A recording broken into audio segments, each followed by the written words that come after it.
Halo Shalom.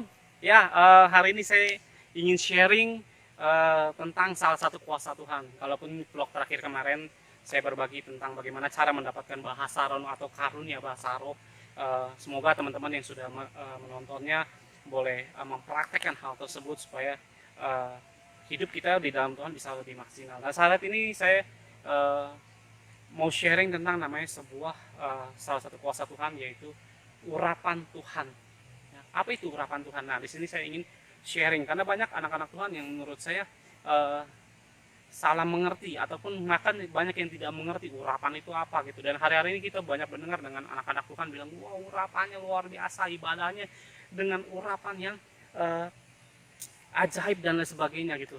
Dan suatu ketika waktu saya habis ibadah gitu ya, waktu itu kita ada ministry kecil, kita berdoa dengan beberapa teman.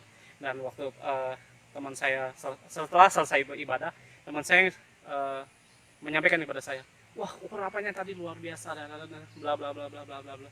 Setelah dia selesai bicara, saya dengan isengnya saya bertanya, emang urapan itu apa ya? Saya pura-pura untuk namanya ingin mengetahui apa yang menurut pendapat kalian gitu tentang sebuah urapan gitu. Dan dia menyatakan urapan itu adalah hadirat Tuhan.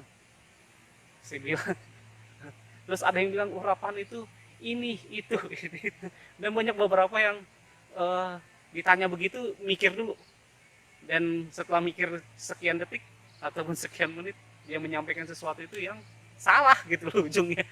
Nah, disinilah melalui video Roven ini saya nggak merasa untuk namanya lebih pintar untuk menjelaskan hal tersebut, tidak, tapi uh, saya ingin berbagi apa yang sudah saya terima di dalam Tuhan, ya, melalui vlog ini biar kehidupan anak-anak Tuhan itu boleh terbangun dan boleh memaksimalkan hidup kita di dalam Tuhan dengan pengertian-pengertian yang benar. Dengan meminta urapan itu yang benar, kita akan bisa maksimal di dalam Tuhan, karena urapan itu bisa dipakai untuk namanya dalam kerohanian kita. Misalnya kita melayani pekerjaan Tuhan, menyembuhkan orang sakit, ataupun juga menjadi worship leader, ataupun menjadi pendoa dan sebagainya. Urapan itu fungsinya banyak gitu loh.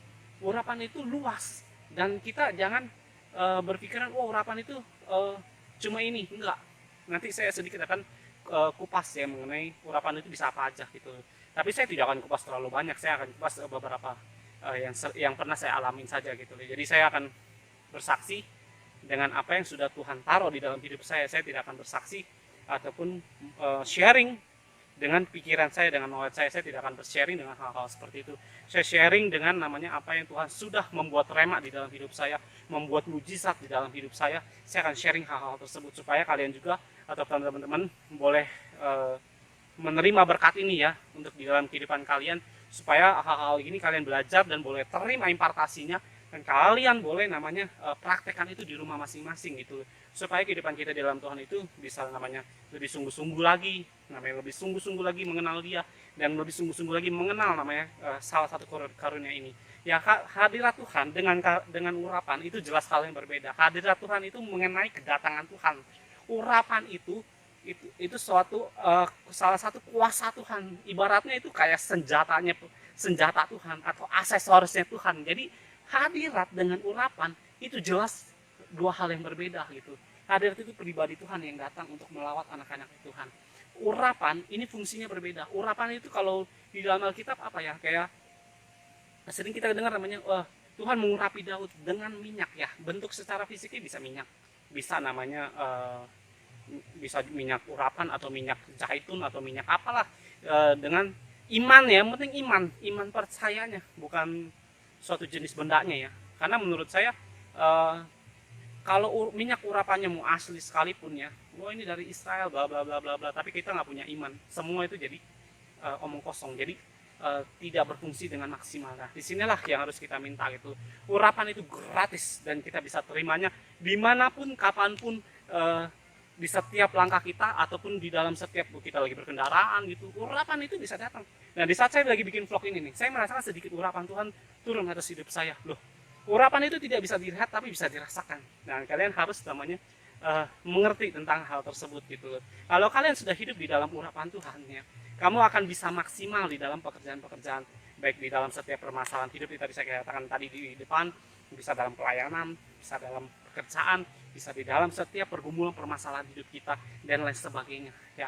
urapan itu eh, kita urapan itu contohnya begini ya, saya menyampaikan bahwa urapan itu tidak bisa dilihat tapi bisa dirasakan. Nanti saya akan menyampaikan beberapa kesaksian mengenai ada teman saya yang bertanya mengenai urapan itu sendiri, dan saya bersaksi tentang hal tersebut, dan dia mengalami namanya salah satu kuasa tersebut. Nanti saya akan saksikan ya, urapan itu bekerja kalau kita sungguh-sungguh minta itu semua di hadapan Tuhan. Ya, urapan itu bisa namanya memuliakan Tuhan, bisa itu juga menjadi beban hidup kita atau mencelakakan hidup kita, itu bisa. Jadi makanya kalau kita minta urapan itu harus sesuai dengan porsinya, harus sesuai dengan apa yang sedang kita gumulkan, alami ataupun melayani. Jangan meminta hal-hal tersebut itu di luar kemampuan kita. Misalnya apa, nanti saya juga akan beritahu hal-hal ini gitu supaya kita itu tepat. Nah, makanya daripada itu saya awal katakan minta urapan itu harus dengan pengertian yang benar supaya kita tidak salah kaprah. Urapan itu garis besarnya seperti ini. Ya, urapan itu yang Tuhan berikan, apa yang kita tidak bisa jadi bisa. Ya, apa yang kita tidak punya kemampuan itu, dengan urapan Tuhan kita jadi bisa melakukan itu. Wah, contohnya apa? Contohnya Daud. Ya, Daud waktu berperang dengan Goliat, dia tidak dengan kemampuan berperangnya, tapi kemampuannya dia itu mengembalakan domba dan melawan beruang singa dan lain sebagainya. Dia tidak pernah namanya berperang, tidak pernah berperang. Tapi waktu Nabi Samuel mengurapi Daud dan dia melawan Goliat. Goliat itu tinggi besar. Ya, kalau kita baca di Alkitab di 1 Samuel 17 ya, cerita itu tentang Daud. Ya, kita bisa dengar bagaimana Daud mengalahkan Goliat dengan sekali pukul. Goliat itu besar dan dia punya pengalaman hebat untuk berperang. Dan secara logika, ya, baik juga setiap mungkin tentara-tentara, baik juga Raja Saul pun juga berpikir nggak akan menang nih. Kakak-kakak Daud juga berpikir nggak akan menang nih lu lawan Goliat gitu. Tapi dengan keberanian, dengan urapan Tuhan yang sudah dilengkapi di dalam hidup Daud, dan dia melakukan apa yang menjadi bagiannya dia, dan dia menuntaskan pekerjaan Tuhan gitu. Sama, urapan itu bisa kita terima, bisa juga bocor.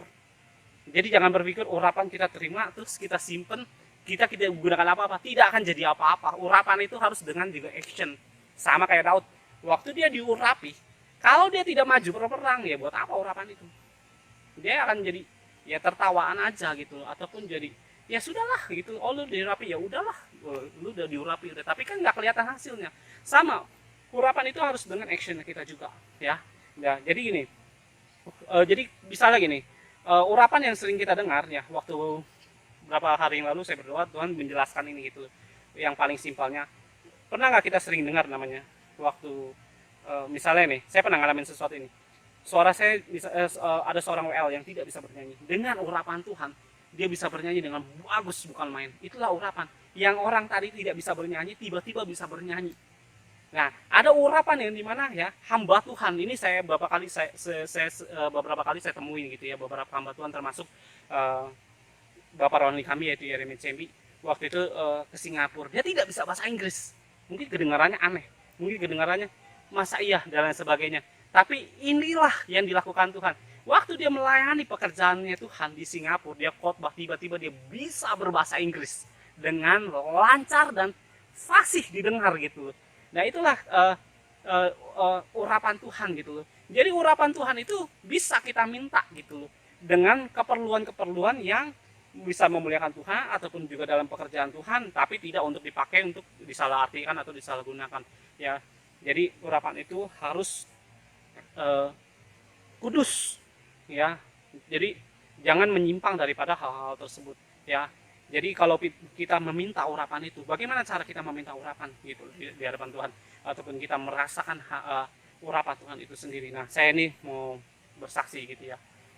Jadi pernah teman kantor saya bertanya sama saya, Timo, gue bingung sama orang-orang kalau didoakan kok pada rebah gitu loh. Disengaja apa tidak gitu? Mungkin ada beberapa dari teman juga bertanya hal yang sama gitu ya.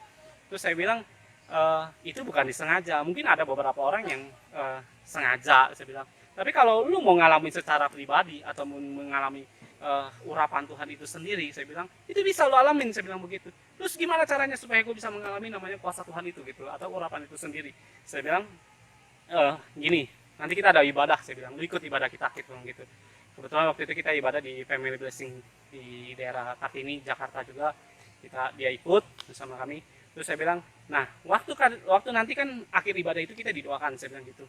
Nah hambanya waktu kamu didoakan, saya bilang, kamu kan ditumpang tangan, saya bilang. Nah waktu kamu ditumpang tangan, saya bilang, pikiran kamu kosongkan, saya bilang. Pikiran kita jangan banyak bertanya, apa benar, apa iya, apa sih, ya, pokoknya permasalahan, pikiran ini itu, semua dibuang, fokus aja gitu loh. Fokus aja, saya bilang gitu. Fokus dengan apa yang Tuhan ingin berikan gitu. Dan kita jangan banyak bertanya-tanya, dan hati kita jangan bersuara lah, ibaratnya hati kan bisa ngomong gitu ya kan. Tapi jangan kita bertanya-tanya, kita fokus aja dan kosongkan pikiran kita itu. Nanti kamu akan tiba-tiba akan mengalami sesuatu namanya urapan ataupun kuasa Tuhan, saya bilang gitu. Oh gitu, dia bilang gitu. Nah terus dia, ya udah gue coba saran lu, katanya. Ya udah, suatu ketika dia ibadah, dan pada akhirnya waktu untuk didoakan sampailah pada waktunya gitu. Waktu dia didoakan, dia seperti yang saya sarankan dia melakukan. Dia ya, kalau kita mau minta urapan itu minta dengan tangan terbuka, jangan begini. Ya terserah sih, tapi sebenarnya yang lebih tepat begini. Karena gini, urapan itu kan diberikan. Ya, di saat kita diberi, kita terima. Nggak ada orang beri, tangan kita begini, ya buang gitu. Tapi itu perumpamaan ya. Jadi kita minta seperti ini. Minta, saya bilang, bahwa begini, berdiri itu. Kalau memang kamu akan ngalamin jatuh, jangan ditahan, saya bilang. Jatuh lah gitu. Jadi jangan dibuat-buat. Tapi alamin sendiri supaya kamu punya kesaksian. Oh, dan dia didoakan, dia dengan tangan terbuka. Waktu dia dengan terbuka, dan setelah didoakan amin, dan dia benar-benar akhirnya jatuh. Maksudnya rebah gitu ya, bukan jatuh dengan cara, dengan pikiran, dengan logika ataupun jatuh yang bukan yang seperti yang saya perkatakan, yang maksudnya yang seperti apa yang kita pikirkan gitu ya. Dan dia rebah jatuh ke belakang gitu. Ya ada, tentunya ada yang pegangin gitu. Tapi kebetulan waktu dia jatuh seperti itu, terus setelah selesai ibadah, setelah dia udah ngalamin seperti itu, saya bertanya dong, apa rasanya, saya bilang gitu ke dia. Loh iya bener, apa yang lu sampein Timo gitu. Gue ngerasain kayak ada kelistrik-listrikan tuh turun gitu dari ujung kepala gue sampai ke badan-badan gue gitu, sampai gue kayak rasa kok gue nikmat gitu, dan gue tuh kayak rasanya mau tidur gitu. Jadi dia jatuh dengan sendirinya. Saya bilang, ya itulah urapan Tuhan, nggak kelihatan tapi bisa dirasakan gitu loh ya. Urapan itu bisa berupa namanya minyak ya, seperti yang kita dengar kan, ada salah satu gereja besar yang memakai minyak urapan gitu. Minyak urapan itu bisa kita pakai, tapi ujungnya kita tetap namanya iman kita gitu ya. Minyak mau urapan kayak apapun, kalau kita nggak punya iman, semua itu akan sia-sia gitu. Sedangkan yang Tuhan mau itu adalah iman kita yang bangkit.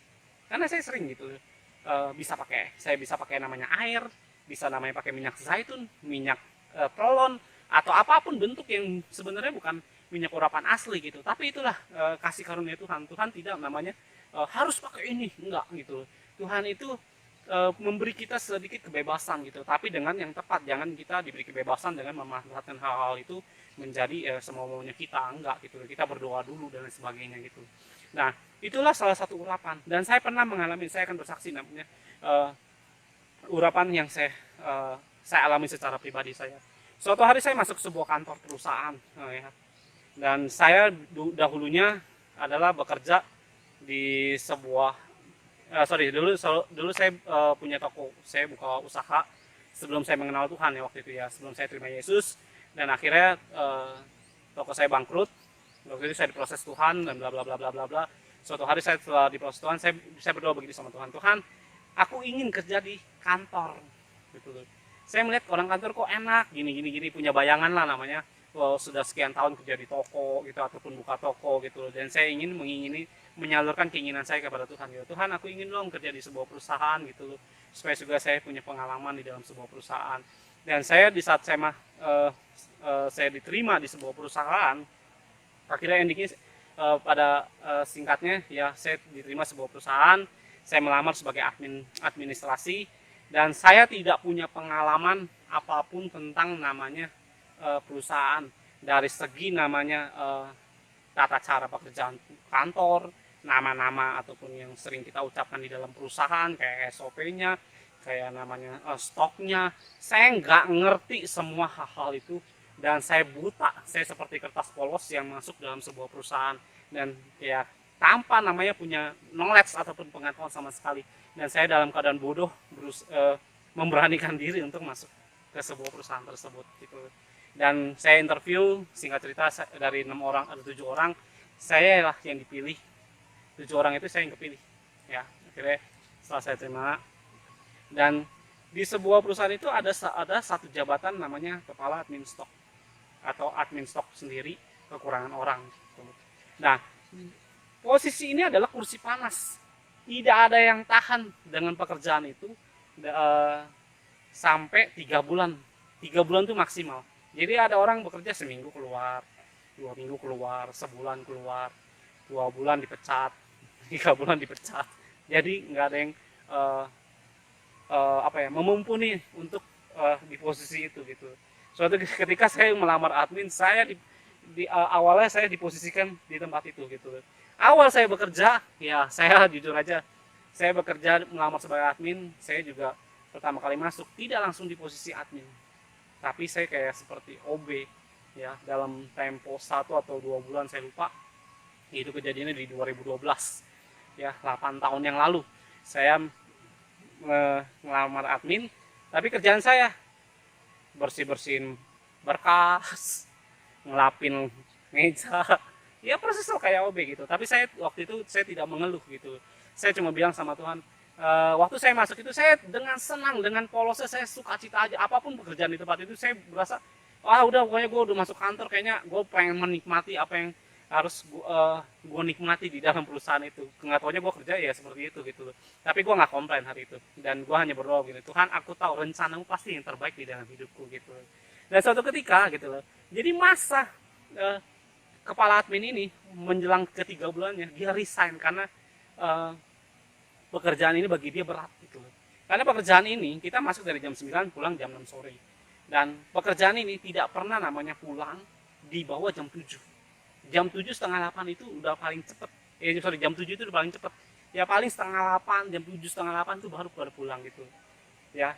Nah, di saat kepala admin ini resign gitu, akhirnya ya itulah, karena saya mengucap syukur dengan apa yang terjadi di dalam hidup saya bilang, Tuhan, aku tahu rencanamu yang terbaik. Entah bagaimana gitu, saya dengan keadaan polos, saya dipilih jadi kepala adminnya.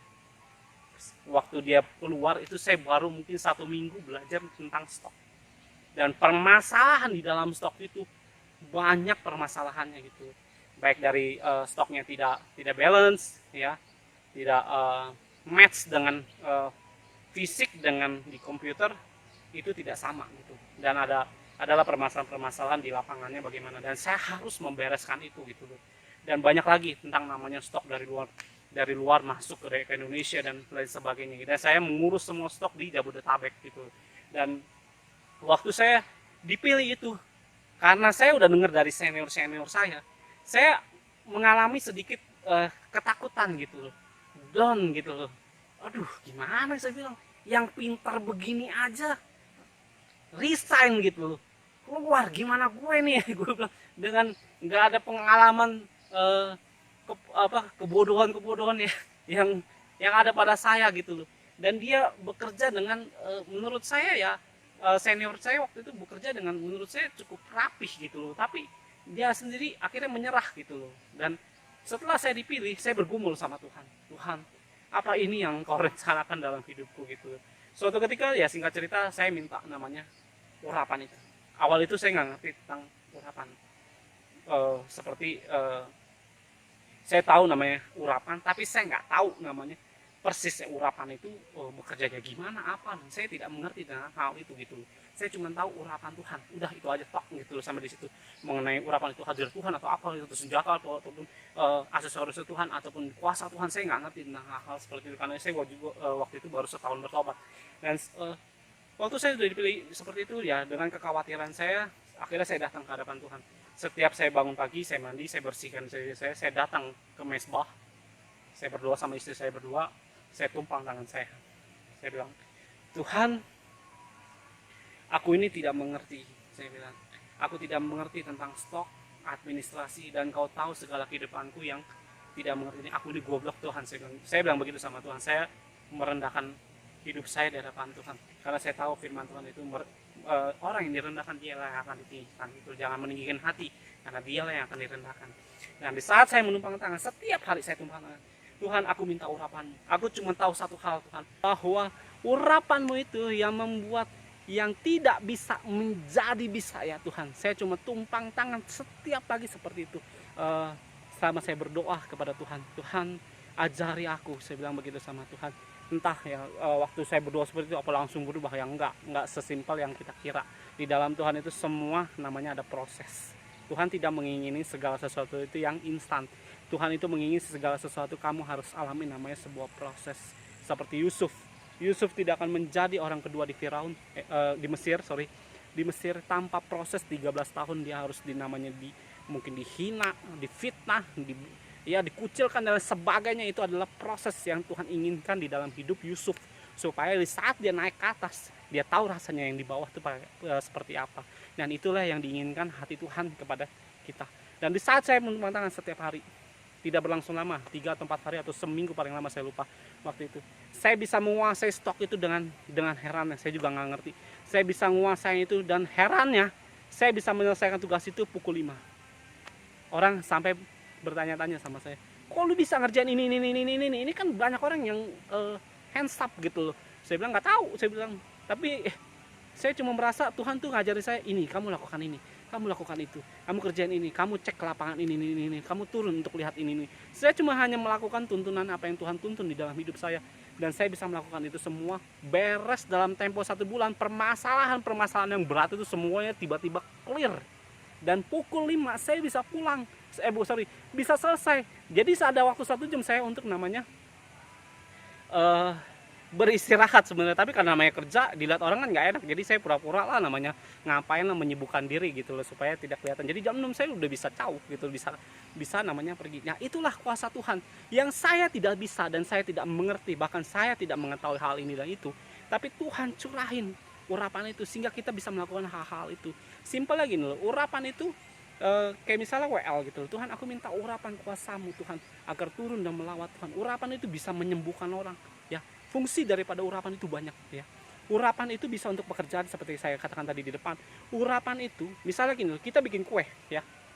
Saya pernah ketemu suatu ibu-ibu yang tidak pernah bikin kue, tapi dia setiap pagi jam 4 pagi dia berlutut di depan pintu rumahnya dia.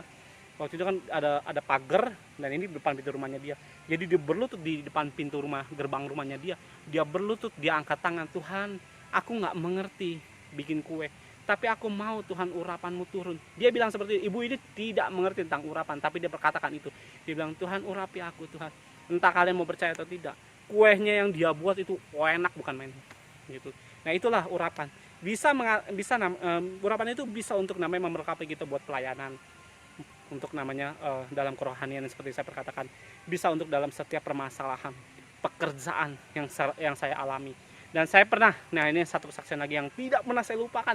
Menurut saya ini hal yang menurut saya nggak bisa untuk namanya mungkin kalian dengar ini juga, masa iya bisa seperti itu gitu, ataupun kalian tidak percaya, tapi ini saya alami secara pribadi saya. Suatu hari saya masih di kantor yang sama gitu ya, setelah saya sudah menguasai stok dan bla bla bla bla bla bla bla bla, suatu hari saya masuk ke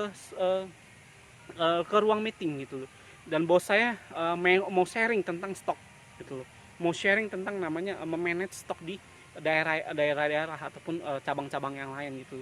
Dan dia panggil saya ke ruangan meeting itu. Suatu ketika waktu saya masuk ke ruangan meeting itu bos saya bertanya ini, dan saya selama 30 menit menjelaskan ini dan itu tentang ide-ide begini Pak, ini begini. Waktu saya menjelaskan itu semua, selesai meeting, saya tidak tahu apa yang saya perkatakan selama 30 menit itu. Mungkin kedengarannya aneh, tapi itu yang saya alami.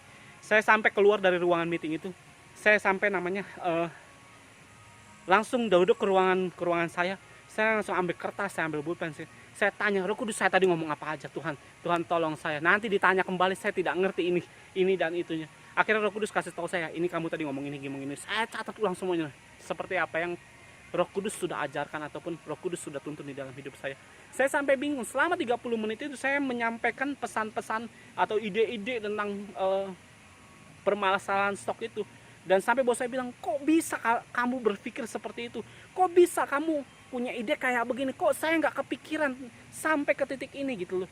Saya jujur aja, waktu dia ngomong begitu, saya sendiri aja bingung. Loh, kok gue bisa ngomong kayak gini ya? Kok bisa ngomong gitu? Kan seperti saya perkatakan, bahwa saya itu nggak punya pengalaman untuk hal-hal itu. Tapi Tuhan buat saya, membuat saya, hidup saya di dalam perusahaan itu dibanding-bandingkan dengan senior saya yang sudah 12 tahun, 15 tahun, bahkan ada yang 20 tahun bekerja di perusahaan itu. Sampai saya juga merasa tidak enak. Saya ngomong begini, ngomong bersaksi dengan benar. Saya tidak berdusta ataupun membangga-banggakan, melebih-lebihkan hal tersebut untuk namanya bersaksi di vlog ini. Saya nggak melakukan itu. Tapi apa yang saya saksikan ini adalah kebenarannya gitu loh. Jadi saya dibandingkan dengan atasan-atasan saya sampai saya tidak enak gitu loh. Dan sampai teman saya dipanggil, ada yang sudah 8 tahun bekerja. Kamu harus dong seperti Timo tuh, punya ide yang begini. Kamu yang sudah lama di sini nggak memberikan sesuatu ide yang membangun perusahaan ini gitu. Dan sampai merasa saya bilang, aduh Tuhan, kok jadi kayak begini. Saya merasa saya tidak enak gitu loh untuk dibanding-bandingkan dengan senior saya gitu loh. Sampai senior saya sampai ngomong, kok lu bisa sih kayak begini. Saya nggak mau ngomong tentang hal itu karena menurut saya itu pribadi saya, itu urusan saya dengan Tuhan saya gitu. Dan di saat saya mengalami itu semua, saya pulang ke rumah, saya bilang, Tuhan terima kasih, saya bilang, karena Engkau aku dibuat hidup yang biasa menjadi luar biasa, hidup yang tidak hebat menjadi hebat karena kuasa Tuhan, karena urapan itu. Bukan karena saya hebat ya, seperti saya berkatakan, saya ini orang yang bodoh, bahkan cenderung goblok untuk masuk ke sebuah perusahaan yang tidak punya pengalaman sesuatu apapun, memberikan ide, boro-boro, kebayang aja tidak gitu. Itulah urapan. Mungkin waktu kalian dengar vlog ini ada yang mengalami namanya permasalahan di kantor. Aduh, gua nggak mengerti ini nih. Nah, kemarin ada ipar saya datang ke saya. Gue ditawarin pekerjaan nih, namanya bukan pekerjaan, sorry, dia disuruh jualkan sebuah produk gitu ya, dan produk ini dia nggak mengerti. Saya bilang, minta urapan itu, saya bilang gitu, berdoa minta urapan supaya Tuhan bukakan namanya produk ini detailnya bagaimana gitu loh, minta. Saya bilang, terus adik ipar saya bertanya, apa bisa seperti itu? Bisa, saya bilang gitu, karena saya udah ngalamin terlebih dahulu. Minta, dan itu gratis dari hadapan Tuhan. Jadi gini ya, urapan kamu minta, jangan kamu nggak ngalamin apa-apa gitu loh. Kayak misalnya saya, waktu saya harus mengalami titik namanya masuk naik jabatan kepala admin stok itu, ini bukan hal yang menurut saya menjadi hal yang menyenangkan buat hidup saya. Ini menjadi sebuah tantangan ataupun menjadi sebuah hal yang mengerikan di dalam hidup saya, ketakutan ataupun namanya kekhawatiran, itu saya alamin gitu loh. Tapi waktu saya mengalami hal itu, saya minta namanya kuasa Tuhan ini gitu loh, untuk kita praktekkan, dan itu semua jadi berhasil. Jangan kita minta tapi kita nggak ngapa-ngapain ya, semua itu jadi omong kosong, semua nggak akan terjadi apa-apa. Sama waktu kita bilang, Tuhan aku ingin jadi worship leader misalnya, ataupun jadi singer, aku minta urapanmu, tapi kita nggak jadi worship leader, tapi kita nggak bernyanyi untuk Tuhan, tapi kita diam-diam, kita malah karaoke gitu. Nah, itu yang menurut saya yang tidak benarnya. Jadi kita minta harus yang benar. Jadi misalnya kita punya kita mau minta urapan namanya memasak, Tuhan, aku minta urapan yang memasak Tuhan, agar Bapak bukan tanganku lagi, berdoa seperti itu, bukan tanganku lagi Tuhan, tapi tanganmu Bapak yang mengurapi tanganku sehingga aku memasak Bapak dengan kuasamu. Ya mungkin kedengarannya aneh, tapi kalau kamu ngalamin hal itu, dan kamu akan lihat hasilnya dengan luar biasa pastinya gitu.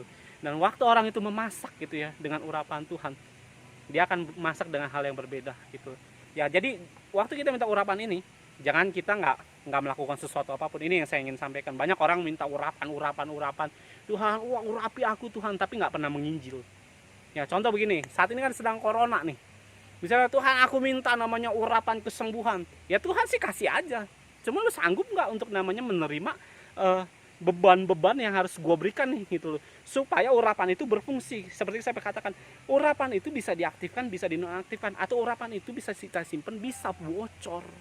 Bocornya bagaimana? Bocornya kita bisa, misalnya kita marah-marah, urapan itu keluar di tubuh kita, dan di roh kita itu keluar, dan kita akan mengalami namanya kekeringan. Mengalami kekeringannya bagaimana ya, saya tidak akan jelaskan hal tersebut gitu ya. Kita akan mengalami namanya sebuah kekeringan atau kayak hampa gitu di hati kita. ataupun di roh kita gitu loh. Nah, di saat kita minta urapan, misal Tuhan aku minta urapan kesembuhan, terus Tuhan bilang berdoa masuk ke rumah sakit. Nah, di rumah sakit kan banyak namanya virus nih saat ini nih, ataupun penyakit apapun. Nah, sekarang kan orang kan sakit dikit dibilang corona, sakit mati karena jantung dibilang corona dan lain sebagainya. Kita bisa nggak menangkal pikiran-pikiran seperti itu gitu, dan kita bisa nggak melangkah seperti apa yang Tuhan mau. Ya, jadi kayak kemarin saya diizinkan Tuhan gitu ya. Waktu corona lagi hebat-hebatnya, ada namanya temen panas tinggi, orang kan tidak berani keluar gitu. Tapi saya sama istri saya bilang udah tetap jalan, saya bilang melangkah, saya bilang kalau Tuhan suruh langkah, saya bilang. Akhirnya saya melangkah gitu, berdoa bagi orang yang demam tinggi. Waktu kita berdoa, besoknya langsung sembuh. Coba kalau kita takut corona, kita takut, ya bukan kita menyempelekan corona, tidak, semua dengan namanya ketaatan, namanya dengan ketepatan ya di dalam Tuhan.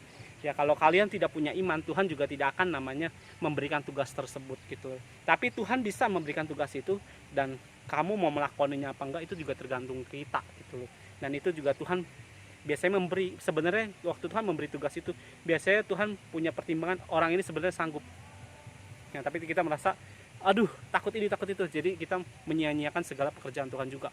Nah, balik lagi, kita namanya urapan itu jangan melebihi apa yang kita minta. Di saat misalnya kita sering kita lihat namanya sebuah pendeta ataupun hamba Tuhan punya urapan namanya kesembuhan, orang mati bangkit, ada yang mengalami kanker sembuh dan lain sebagainya. Banyak seringkali saya lihat anak-anak Tuhan, aku mau dong jadi punya urapan seperti hamba Tuhan itu. Ada kan hamba Tuhan itu kalau khotbah kita merasa tenang, merasa nyaman. Ada hamba Tuhan yang khotbah yang sukacita, itu urapan dia punya gitu. Urapan ataupun urapan itu kayak ya itu tadi ya, maksudnya hal yang spesial yang Tuhan berikan di dalam hidup kita gitu, hal yang membuat hidup kita jadi berbeda gitu ya, itu adalah urapan ya. Jadi jangan seringkali saya mendengar anak-anak Tuhan, aku mau dong jadi seperti hamba Tuhan itu. Ingat ya, urapan itu bisa membahayakan kita loh. Contohnya bagaimana? Misalnya gini, kita minta urapan seperti hamba Tuhan A misalnya gitu. Misalnya hamba Tuhan A ini bisa berdoa untuk namanya kesembuhan ya. Tapi waktu kita minta urapan itu, seperti saya berkatakan tadi, bahwa urapan itu harus namanya dipraktekkan. Misalnya hamba Tuhan ini pernah difitnah, pernah diusir. Mau nggak kita ngalamin difitnah, diusir? Kalau kita nggak tahan, ini membahayakan hidup kita. Yang ada kita apa? Menghujat Tuhan. Oh Tuhan kok begini. Nah seperti Yusuf gitu. Yusuf punya urapan namanya memberi makan seluruh isi bumi. Itu bukan karena dia hebat, tapi ada karena kuasa Tuhan, dan dia mengalami proses terlebih dahulu. Kalau dia nggak mengalami proses, dia nggak akan seperti itu. Sama ya, urapan harus kita minta dengan porsi yang benar, yang sedang kita alami. Misalnya kita ya seperti saya tadi sudah saya saksikan gitu. Jadi saya sudah mengalami ini, saya minta urapan yang ini ya, yang nggak ngerti stok, Tuhan aku minta urapan mengerti stok. Dan di saat saya ada seorang bersaksi mau menjual produk yang tidak mengerti, saya bilang minta urapan yang ini. Jadi jangan sembarangan kita minta Tuhan. Jadi urapan itu bisa apa aja. Misalnya kita nggak mengerti namanya kayak di sini mungkin banyak rumput, nggak ngerti motong rumput itu, karena menurut saya pasti punya triknya ya. Jadi bagaimana cara motongnya, dan itu punya hal-hal yang berbeda. Mungkin kamu posisinya sebagai kayak saya admin, minta urapan ini, dan mungkin kamu marketing, jualan. Nah bagaimana namanya perkataan-perkataan kita itu diurapi Tuhan ya, minta urapan Tuhan aku supaya bisa namanya punya transaksi, orang itu jadi percaya. Tapi ingat, jangan kita minta urapan tapi kita membohongi orang, yaitu dosa gitu. Kita harus menjaga kepercayaan Tuhan, kepercayaan kita, diri kita sendiri, kepercayaan kepada orang lain, sehingga di saat kita diurapi itu bisa maksimal gitu. Mungkin kita bisa ya seperti saya katakan, masak, ataupun yang khotbah yang nggak ngerti, ataupun seringkali kan kita dengar, wah gue tadi mau ngomong apa ya, gue lupa. Tapi tiba-tiba di saat dia jadi pembicara atau mengkhotbah, tiba-tiba dia ngomong fasih gitu. Itulah urapan Tuhan gitu. Mintalah sesuai dengan porsinya. Ingat ya, urapan itu tidak bisa dipakai logika ataupun dinalar secara pikiran kita. Wah, logika urapan masa kayak gini. Jangan pernah menakar pekerjaan Tuhan. Pekerjaan Tuhan itu tidak bisa ditakar dengan pikiran kita, logika. ataupun secara otak kita hitung-hitungannya 1+1 sama dengan pasti 2. Di dalam Tuhan itu bisa namanya 1000, bisa namanya 1+1 adalah 3000, bisa namanya 1+1 sama dengan unlimited, tidak terbatas. Itulah pekerjaan Tuhan ya. Jadi ada kala yang sering saya lihat gitu ya, kalau saya lagi pernah dapati di dalam video gitu ya, ataupun lagi saya lihat YouTube, terus ada anak-anak Tuhan berkomentar, wah ini masuk logika. Saya langsung mikir, loh, pekerjaan Tuhan itu nggak ada yang masuk logika menurut saya. Kalau kalian menakar itu dengan logika kita, wah ini benar, ini masuk logika. Dan saya meragukan kalau itu kuasa Tuhan. Karena apa? Kalau memang kuasa Tuhan, biasanya tidak bekerja dengan pikiran manusia. Dia akan bekerja dengan pikiran Tuhan. Dan kita yang harus mengikuti pikirannya Tuhan gitu. Karena kalau kita baca dalam Alkitab dari Matius hingga Yohanes gitu ya, di situ diterangkan tentang namanya Yesus membuat segala macam mujizat ya. Tidak ada satupun Tuhan melakukan itu dengan logika manusia. Tidak ada satupun yang dimana Tuhan menyembuhkan, membangkitkan orang mati. Logikanya di mana? Nggak ada. Logikanya cuma satu, percaya, dan percaya udah itu aja gitu ya. Oke, melalui vlog ini biarlah kalian juga boleh diberkati ya. Ingat sekali lagi, urapan itu gratis ya. Oh ya, ada satu lagi. Urapan itu kita ada namanya hal yang harus kita bayar harga. Jadi urapan itu memang gratis kita bisa terima, tapi nggak semua urapan itu kita terima dengan apa ya, maksudnya mengangkat tangan begitu terus kita terima dengan cuma-cuma. Ada yang namanya kita harus bayar harga. Bayar harganya seperti apa ya? Bayar harganya misalnya kita harus berpuasa banyak, namanya keintiman di dalam Tuhan. Keintiman itu apa? Keintiman itu kita memberikan waktu kita untuk Tuhan. Misalnya kita di kamar baca Alkitab ya, mendengarkan pujian, ataupun kita yang menaikkan pujian, menyembah Dia, itu namanya keintiman ya.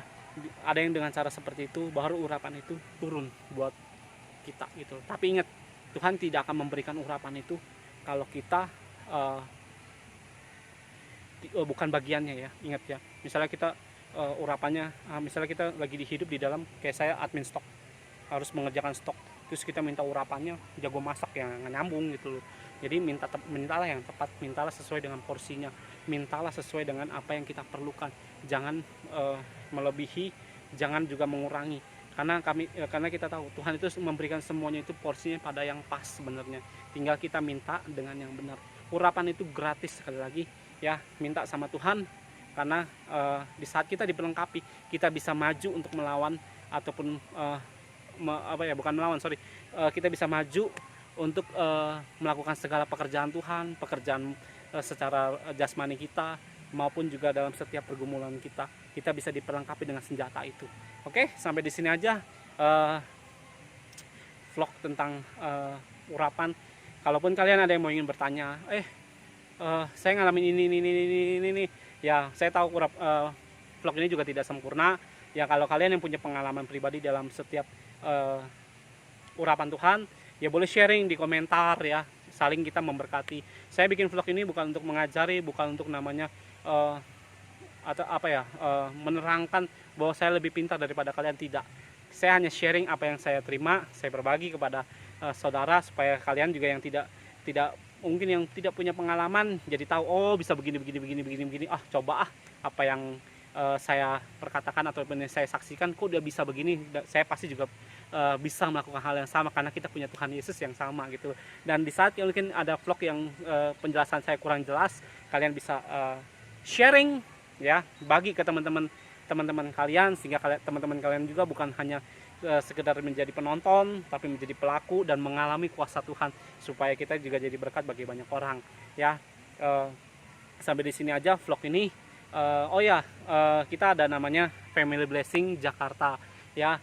Saya mengajak teman-teman yang tidak ada komunitas, baik yang khususnya yang di Jakarta ya, mungkin yang di Jabodetabek, baik yang di Depok ya, ataupun teman-teman yang tidak punya komunitas, ya bisa datang ke komunitas kita, namanya Family Blessing Jakarta.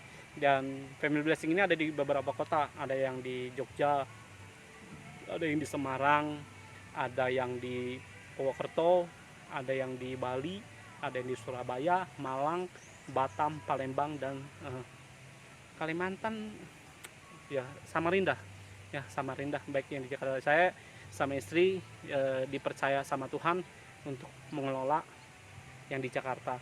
Ya, jadi teman-teman yang tidak punya komunitas, yang kering rohani. Nah, hari-hari ini sebenarnya banyak yang mengalami kekeringan rohani. Saya sebenarnya pengen sharing nanti tentang namanya kejenuhan rohani. Saya diperlihatkan Tuhan, ada beberapa yang Tuhan perlihatkan kepada saya. Nanti saya akan sharing tentang hal tersebut supaya kita tidak mengalami namanya kematian rohani ataupun kepadaman rohani. Oke, ya, Family Blessing Jakarta ini kita ada ibadahnya antara di Kelapa Gading dan di Central Park. Tanggalnya kalau di bulan ini, bulan Juli, kita di tanggal 19 Juli ada ibadah, tapi kita ibadahnya harus daftar terlebih dahulu. Daftarnya bagaimana? Nah, kalian boleh komentar ataupun nanti di sesi akhir video ini saya akan sertakan namanya WhatsApp ketua Family Blessing-nya. Jadi kalau mau daftar, datang ya, kalian boleh daftar terlebih dahulu. Dan nanti soalnya kuotanya tidak banyak karena masa corona ini pihak gedung tidak memberi kebebasan lebih untuk kita boleh beribadah gitu. Ada beberapa aspek yang harus kita taati. Oke. Nah, nanti waktu sesi terakhir namanya kita beribadah gitu, kita didoakan satu persatu gitu. Apa yang Tuhan ingin sampaikan, yaitu nubuat, biasanya nubuat dari hambanya Yeremia Cembi, yaitu Bapak rohani kami, penasehat kami, menyatakan apa yang menjadi isi hati Tuhan kepada kita. Misalnya kita mengalami kekeringan, dia akan beritahu kamu kekeringan rohani, kamu harus begini. Kita akan dituntun namanya untuk mengalami kuasa Tuhan. Oke, sampai di sini aja video vlognya. Semoga ini menjadi berkat bagi banyak orang. Kalian boleh diberkati dan mengalami namanya urapan dan kuasa Tuhan. Oke, salam satu roh. Mengenali Yesus itu luar biasa. Amin.